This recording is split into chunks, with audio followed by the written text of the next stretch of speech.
বিষয়, সেটি হচ্ছে যে বিরোধী দল কেন কর্নেল ওলিকে প্রার্থী করলেন। রাষ্ট্রপতি আলোচনাকে ঘিরে রাজনৈতিক দলগুলো, বিশেষ করে সরকার এবং বিরোধী দলের নিজস্ব কোনো দৃষ্টিভঙ্গি কাজ করছে কিনা, যেটি বাংলাদেশের রাজনীতিতে এক বড় ধরনের প্রভাব রাখতে পারে। ধন্যবাদ আপনাকে এবং আমার সহ-আলোচক সেলিম ভাই। আপনি প্রথম বলছেন সংবিধানের ৭০ অনুচ্ছেদ, ওখানে বলাই আছে যে দলীয় সিদ্ধান্তের বাইরে ভোট দিতে পারবে না, এবং দলীয় সিদ্ধান্তের বাইরে যদি ভোট দেয় তাহলে তার সদস্যপদ বাতিল হয়ে যাবে।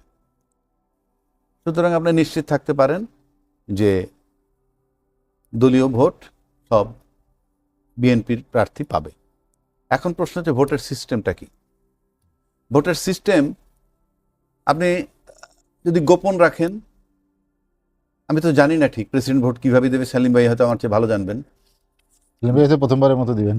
হ্যাঁ, যাই হোক, আমি জানি না। সেলিম ভাই আপনি বলেন তো, ভোটটা কি গোপন থাকবে নাকি?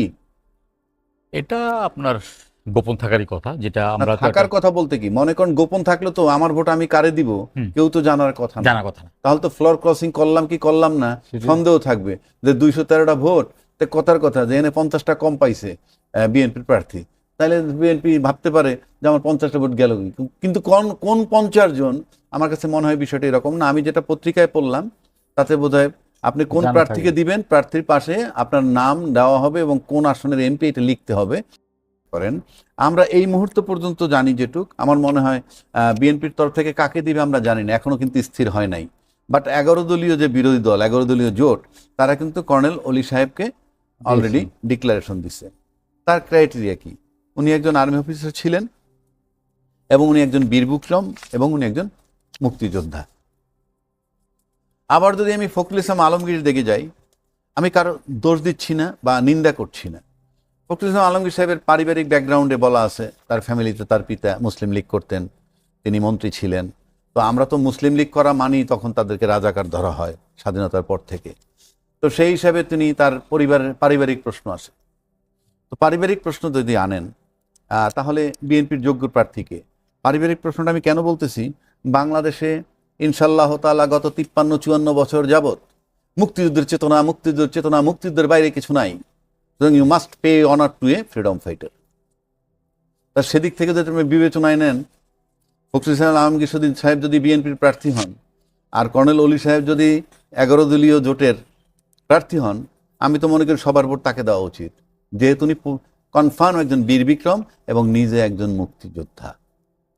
কারণ আপনার স্বাধীনতার মুক্তিযুদ্ধের পক্ষে, চেতনার পক্ষে, ফুল টাইম চেতনার পক্ষে। তা আপনি চেতনার পক্ষে থেকে যদি ভোট চেতনার পক্ষে না যায়, তাহলে তো এটা ইনজাস্টিস। সেক্ষেত্রে আমি মনে করি বিএনপির একজন ভালো প্রার্থী আছে, আমার ব্যক্তিগত ওপিনিয়ন। আমাকে কি বিএনপি ভাত মাছ দিবে না? আমি জেনুইন কথাটা বলছি। বিএনপিতে একজন ভালো মুক্তিযোদ্ধা আছে, যিনি নিজের মুক্তিযুদ্ধ করেছেন, উনি মেজর হাফিজ, যিনি বর্তমান ভারপ্রাপ্ত দায়িত্বেও আছেন। উনি মেজর হাফিজ। আপনি দেখেন একজন ব্যক্তি কতটা ক্রাইটেরিয়া দেন, মুক্তিযোদ্ধা হাফিজ, মেজর হাফিজ, ফুটবলার হাফিজ, তারপরে সাংসদ হাফিজ, মন্ত্রী হাফিজ, স্পিকার হাফিজ, ভারপ্রাপ্ত রাষ্ট্রপতি হাফিজ। তো বিএনপিতে তো এর চেয়ে যোগ্য কোনো লোক নাই।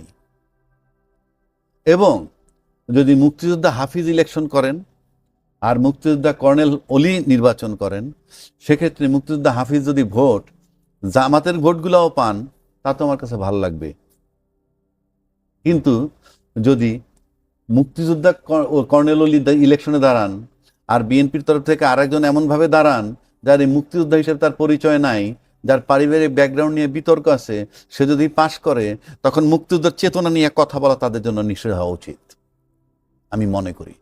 তো সেই হিসাবে একটু রাজাকি আপনার সঙ্গে যোগ করি, যেটি সাদাত হোসেন সেলিম বলেছেন যে আরেকটি নির্বাচন এর আগে হয়েছে 91 সালে, যেটি তখন বিএনপির প্রার্থী ছিলেন আব্দুর রহমান বিশ্বাস, আর বিরোধী দল থেকে দেওয়া হয়েছিল বিচারপতি বদরুল হায়দার চৌধুরী। নিশ্চয়ই তাদের দুজনেরও আপনি আপনি তো ওইভাবে নিয়ে আসেন, জানেন, তখন আব্দুর রহমান বিশ্বাসই জয়ী হয়েছিলেন।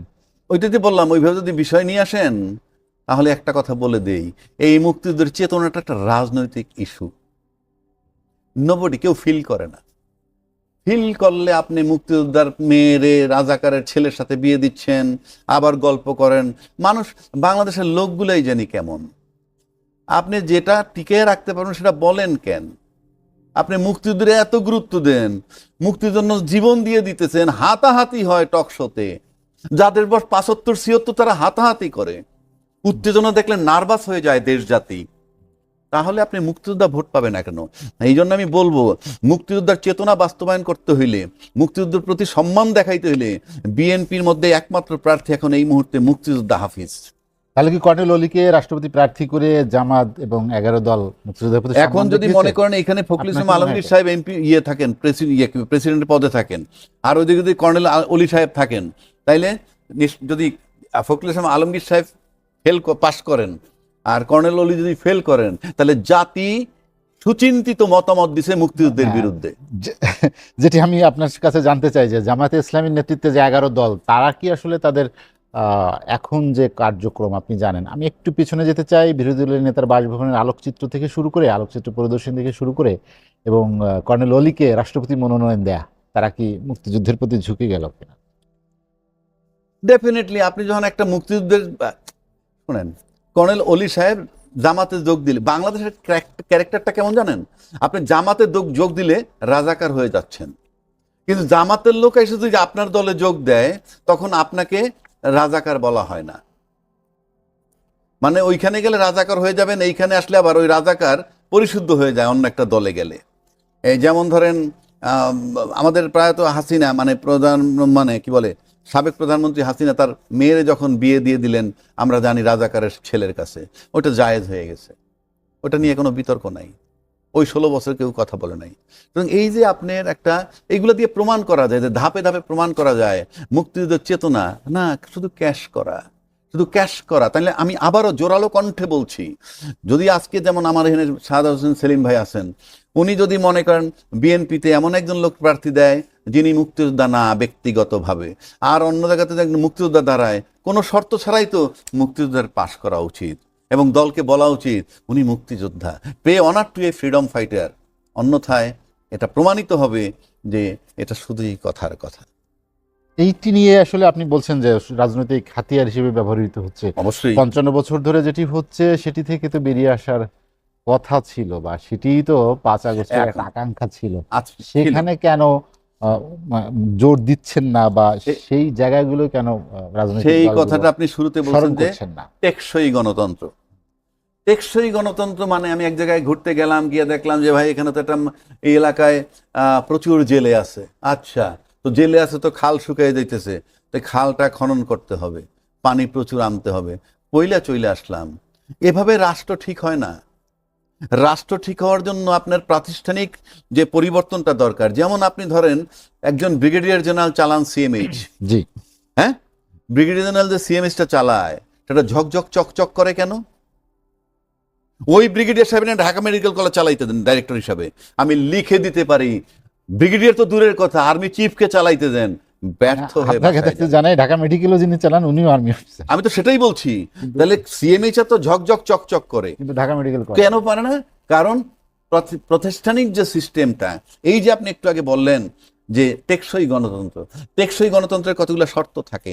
নাম্বার 1, নাগরিকের ভোটের অধিকার। নাম্বার 2, নাগরিকের বিচার পাবার অধিকার। নাম্বার 3, নাগরিকের স্বাধীনভাবে কথা বলা এবং চলার অধিকার। এখন আসেন ভোটের অধিকার। ভোট যেটা দেখেন, আপনি আনুষ্ঠানিকভাবে ভোট দেখতেছেন, কিন্তু ভোটের পরে বলা হয় জাহিদুরে পাশ করানো হয়েছে, ও মিস্টার এক্স রে পাশ করানো হয়েছে, এই কথা কিন্তু হয়। এই যে পাশ করানো হয়েছে মানে ভোট হয় নাই, আর পাশ করানো হয়েছে মানে ওই সিটটা বিতর্কিত। আচ্ছা, এবারের ভোটে অনেকগুলো আসন এইভাবে বলা হয়েছে, তার মানে কি?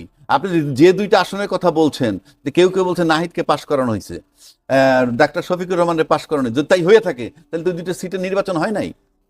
আপনি জিনিসটা বুঝছেন? এই যে মস্করা করে এসে বইলা ফালায় টকশোতে এসে, যে সমস্ত দলের লোকেরা একবারও ভাবে না বললাম কি, তুমি যেটা বললাম মানে 2টা সিটের নির্বাচন হয় নাই, এটা তো এই 2টা তো হয়ই নাই, যেহেতু দেওয়া হয়েছে, তাহলে বাকি 298টার অবস্থা কি? কোশ্চেন মার্ক হয়ে যায় না?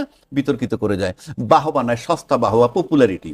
এখন আসেন, আপনি যে নাগরিকের বিচার অধিকার দিবেন, বিচার দেওয়ার অধিকারের পূর্ব শর্ত কি? স্বাধীন বিচার ব্যবস্থা। স্বাধীন বিচার ব্যবস্থার জন্য দরকার কি? স্বাধীন সচিবালয়, বিচার সচিবালয়। সেটা কি করলেন? এই ক্ষমতা এসে সেলিম ভাইরা বন্ধ করে দিলেন। তারপরে বলা হয়েছিল বিচারক নিয়োগ যে অধ্যাদেশ, সেটাকে আইনে রূপান্তর করলেন না। তাহলে আপনি স্বাধীন বিচার কিভাবে দিবেন? এরপরে আসেন নাগরিকের স্বাধীনভাবে চলার অধিকার, বলার অধিকার, সেটার সাথে সম্পর্কিত হলো গুম অধ্যাদেশ। সেটাকে আপনি আজও আইন বানান নাই, পোক্ত করে আনবেন বলছেন, পোক্ত করে আনবো, এই জন্য এটা পাশ করাইলাম না। 5 মাস কিন্তু পার হয়ে গেছে। তার মানে আপনি নাগরিক অধিকার নিশ্চিত করতেছেন না, স্বাধীনভাবে চলার অধিকার নিশ্চিত করতেছেন না, কে চলতে পারে কি পারে না সেটা ইমেটেরিয়াল। বিচার ব্যবস্থা নিশ্চিত করতেছেন না যে বিচার পাবে, সুতরাং আপনার টেকসই গণতন্ত্রের দিকে নাই। এগুলোই তো সেটা বলতে পারবো না, রাজা ভাই বলতে পারবে। এখন জুলাই সনদের কথা আপনার বলেছিলেন, তো জুলাই সনদে যেটা আছে রাষ্ট্রপতি না, রাষ্ট্রপতি নির্বাচন পদ্ধতি সংবিধানে এই রূপ যুক্ত করা হবে যে বাংলাদেশে একজন রাষ্ট্রপতি থাকবেন যিনি আইন অনুযায়ী আইনসভার উভয় কক্ষ, উচ্চকক্ষ এবং নিম্নকক্ষ সদস্যদের গোপন ভোটের সংখ্যাগরিষ্ঠতার ভিত্তিতে নির্বাচিত হবেন। রাষ্ট্রপতি নির্বাচনে প্রার্থী হওয়ার ক্ষেত্রে বিদ্যমান সংবিধান অনুচ্ছেদ 48/4 বর্ণিত যোগ্যতাসমূহ এবং রাষ্ট্রপতি পদে প্রার্থী হওয়ার সময় কোনো ব্যক্তি বা কোনো রাষ্ট্রীয় সরকারি বা রাজনৈতিক দল বা সংগঠনের পদে থাকিতে পারিবেন না। এটা এখানে আপনার একটি রাজনৈতিক দল ছাড়া প্রত্যেকটি এটা একমত হয়েছেন, ইনক্লুডিং আপনার এনসিপি, জামাত, সবাই। একটি রাজনৈতিক দল বলতে আপনার ইসলামী আন্দোলন বাংলাদেশ এখানে আপনার দ্বিমত পোষণ করেছেন, নোট অফ ডিসেন্ট দিয়েছেন, এটা আর কি। তো যেহেতু এখন পর্যন্ত উচ্চকক্ষ গঠিত হয় নাই, তো নিম্নকক্ষের ভোটেই রাষ্ট্রপতি নির্বাচিত হবে। ভবিষ্যতে যদি কখনো উচ্চকক্ষ গঠিত হয় তাহলে উচ্চকক্ষ এবং নিম্নকক্ষের সদস্যদেরকে দিয়েই আপনার রাষ্ট্রপতি নির্বাচন করা হবে। এটা আমাদের আপনার জুলাই সনদের অঙ্গীকার। এই অঙ্গীকারকে আমরা আপনার বাস্তবে রূপ দিতে চাই এবং প্রতিটি রাজনৈতিক দলের অঙ্গীকারবদ্ধ এটাকে রাজনৈতিকভাবে তারা আপনার বাস্তবে রূপ দেবে আর কি। আর যেটা বলেছেন যে আপনার ওই মুক্তিযোদ্ধার বর্তমান যেটা বিরোধী দল প্রার্থী দিতে পারবে, কারণ গণতান্ত্রিক অধিকার। তারপরে সরকারি দল, বিরোধী দল মিলে ভোট দেবেন এবং এটা গোপন ভোটের মধ্যেই হবে এই জিনিসটা।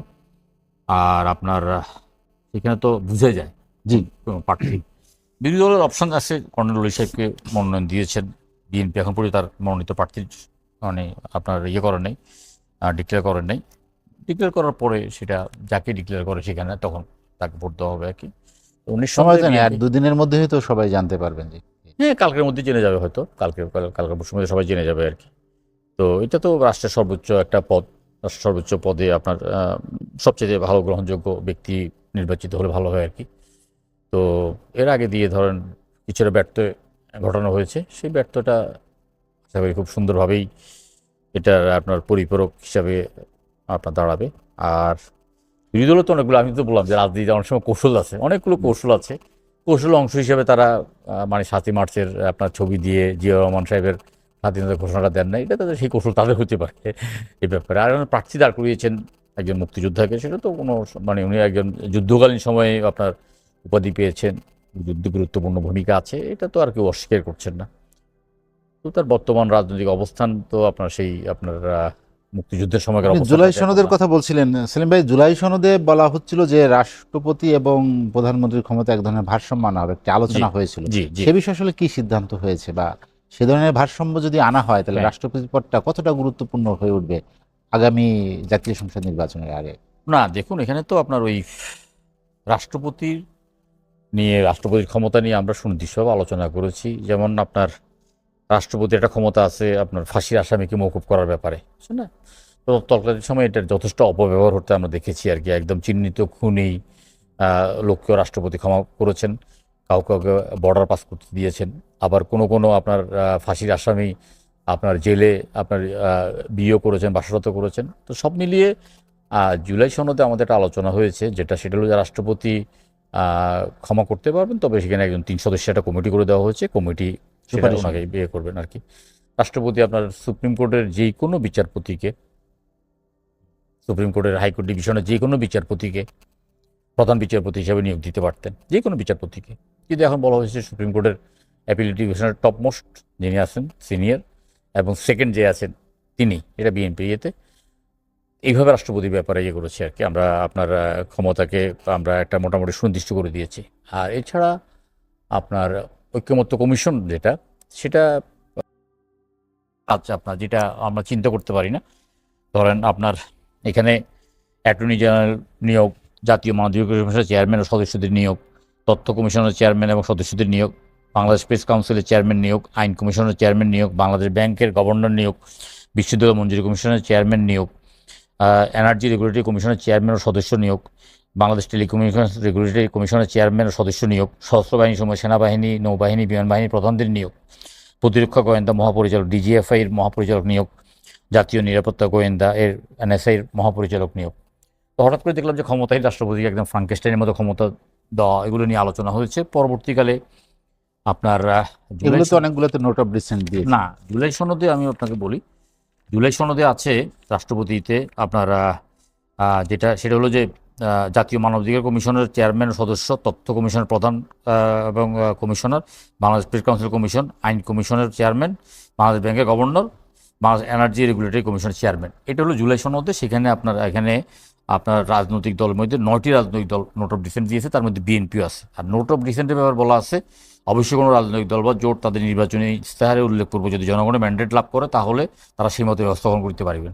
তার মানে আপনার এই যেটা আপনার নোট অফ ডিসেন্ট দিয়েছেন, জি, তাতে করে আপনার বিএনপি যেটা মেনেছেন, বিএনপি হলো যে জাতীয় মানবাধিকার কমিশনের চেয়ারম্যান ও সদস্যদের নিয়োগ, তথ্য কমিশনের চেয়ারম্যান ও সদস্য নিয়োগ, বাংলাদেশ প্রেস কাউন্সিলের চেয়ারম্যান নিয়োগ, আইন কমিশনের চেয়ারম্যান নিয়োগ, এখানে এনার্জি রেগুলেটরি আর বাংলাদেশ ব্যাংকের গভর্নর, এই ব্যাপারে নোট অফ ডিসেন্ট দিচ্ছে। তাহলে এখন নোট অফ ডিসেন্টের ব্যাপারে বলা আছে যে রাজনৈতিক দলগুলো সংখ্যাগরিষ্ঠতা লাভ করবে বা ক্ষমতা আসবে, তারা তাদের মতো করে সেটা বাস্তবায়ন করতে পারবে। তাহলে এটা বিএনপি যেটা যেভাবে চাইছে সেইভাবেই আপনার মানে আপনার এখন 2টা প্রশ্ন নোট অফ ডিসেন্ট দিয়েছে। এই 2টার বাদ দিয়ে যে 4টার ব্যাপারে একমত হয়েছে, 4টা আপনার ক্ষমতা রাষ্ট্রপতির সাথে অতিরিক্ত যুক্ত হচ্ছে। এছাড়া রাষ্ট্রপতি তো আপনার বাংলাদেশে আর অন্যান্য যেসব ক্ষমতাগুলো আছে সেটা আর কি, এটা মোটামুটি একটা ভারসাম্য। এর আগে তো রাষ্ট্রপতি কোনো ক্ষমতাই ছিল না। আমরা জুলাই সনদের ভিত্তিতে রাষ্ট্রপতিকে বেশ কিছু নিয়োগের ক্ষমতা দেওয়া হয়েছে। আর রাষ্ট্রপ্রধান, রাষ্ট্র সংসদীয় গণতন্ত্রে রাষ্ট্রপতির ক্ষমতা সব জায়গায় একটু মানে আপনার যেটা বাকশাল আমলে বা আওয়ামী লীগ আমলে যেটা সংবিধান ছিল, প্রথমে আপনার সংসদীয় পদ্ধতিতে রাষ্ট্রপতি না, প্রধানমন্ত্রী শাসিত সরকারের মধ্যে তখন সমস্ত ক্ষমতা প্রধানমন্ত্রী, জি, আবার যখন বাকশাল করেছে তখন সমস্ত ক্ষমতা রাষ্ট্রপতির। পরবর্তী 1979-এ চেক অ্যান্ড ব্যালেন্স করে মোটামুটি রাষ্ট্রপতিকে কিছু ক্ষমতা দিয়ে আপনার একটা মানে পরবর্তী 5ম সংশোধনী করা হয়েছে।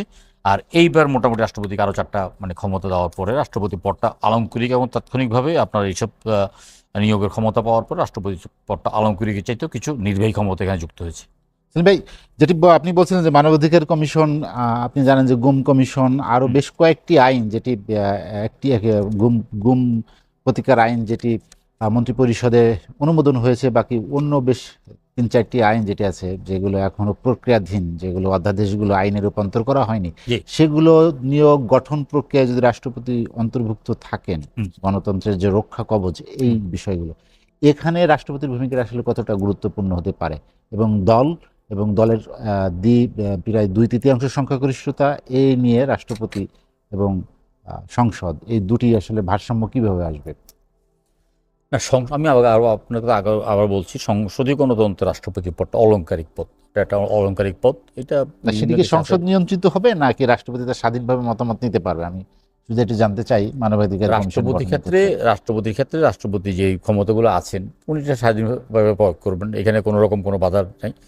আর বিএনপি তো গুম কমিশন এবং মানবাধিকার কমিশনকে এক করে আরও শক্ত করে এবং আরও 2টা মানে আইনকে একটা সাথে একটা ওভারল্যাপিং না হয় এই ধরনের পরীক্ষা নিরীক্ষা করেই তারা মানে মন্ত্রিসভা পাশ করেছেন এবং নেক্সট আপনার সংসদে উপস্থাপিত হবে, নেক্সট সংসদে আরও কিছু বিল উপস্থাপিত হবে আর কি। তো যেহেতু বিএনপি সরকারের ম্যান্ডেট, জনগণের ম্যান্ডেট পেয়েই নির্বাচিত হয়েছে, বিএনপি তার অন্য কোনো রাজনৈতিক দলের ম্যান্ডেট অনুযায়ী কাজ করবেন না, তাই না? তার বিএনপি তার নিজস্ব যে দৃষ্টিভঙ্গি, সেই দৃষ্টিভঙ্গি নিয়েই রাজনীতি করবেন, সেই দৃষ্টিভঙ্গি নিয়ে প্রশাসন চালাবেন, সেই দৃষ্টিভঙ্গি নিয়ে রাষ্ট্রকে সামনের দিকে এগিয়ে নিয়ে যাবেন। এর তো ব্যর্থ ঘটার কথা না।